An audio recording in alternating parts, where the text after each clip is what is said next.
Un texte qui nous enverra à l'année prochaine et qui nous enverra aussi ce soir chacun, nous appelant à être vigilants, à veiller, pas seulement le temps d'une veillée.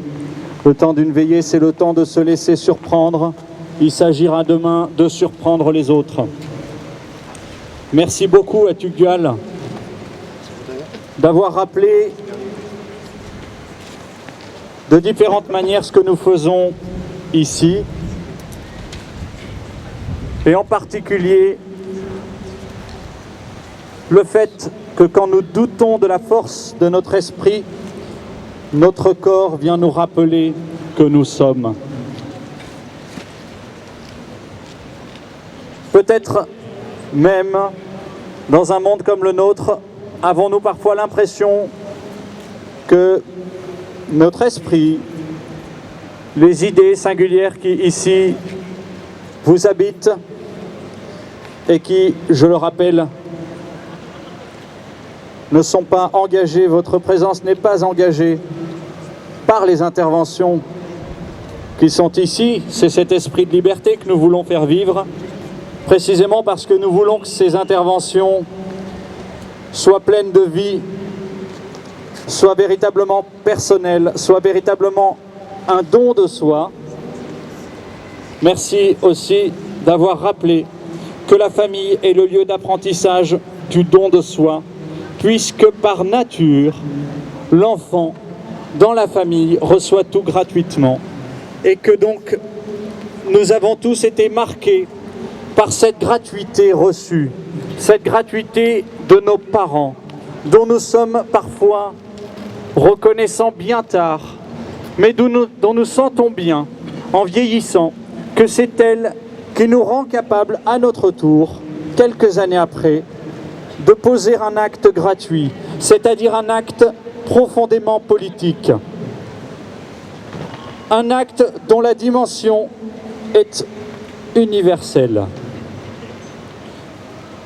parce qu'il se contente de sa simplicité, parce qu'il sait que s'il est bien posé, même s'il n'a pas l'air de déplacer des montagnes, ses conséquences sont universelles et se répandront d'âge en âge.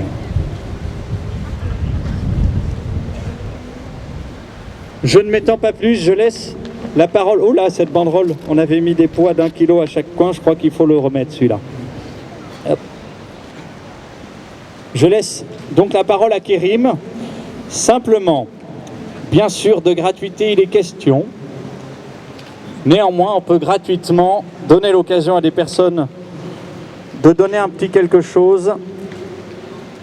Donc, évidemment, ceux qui en ont le désir peuvent faire un petit signe à Marguerite ou à Isabelle qui, si elles veulent bien s'approcher, ne vous seront plus étrangères. Elles ont préparé cette veillée avec attention et nous préparons pour l'an prochain un programme de 10 veillées, soit une veillée par mois.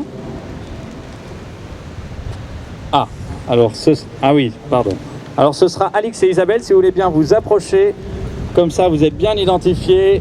Alix avec un sac rouge, Isabelle avec un sac noir.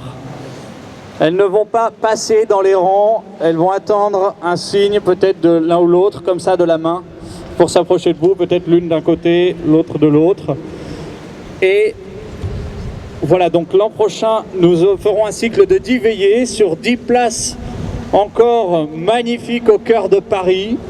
Pas toujours magnifiques, parfois des places que nous choisirons parce qu'elles sont très fréquentées et parce qu'il ne faut plus avoir peur de déposer dans une société endormie une parole de contradiction. Nous irons donc dans des quartiers où la vie politique est coincée, où la vie sociale est coincée. Nous irons aussi dans des quartiers où la vie sociale et la vie politique sont coincées d'une autre manière.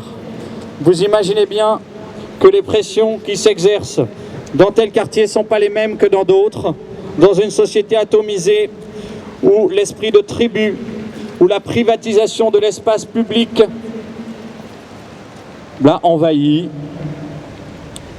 et l'a privé de sa dimension universelle, c'est-à-dire profondément sociale, politique. Nous irons là-bas refonder la filia, c'est-à-dire l'amitié politique fondée sur un sentiment d'appartenance commune, ce qu'on appelle aujourd'hui le lien social.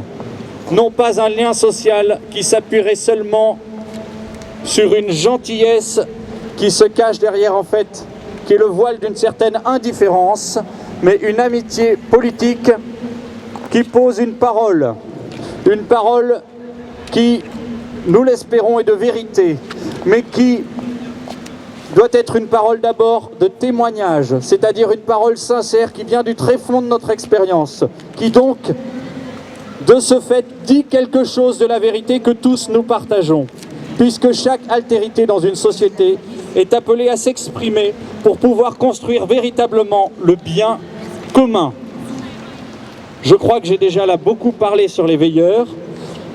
Nous allons aussi enfin sortir la 3e version du site internet des veilleurs, que je vous promets d'être en ligne au plus tard mi-juillet, mais plus vraisemblablement dans 1 ou 2 semaines.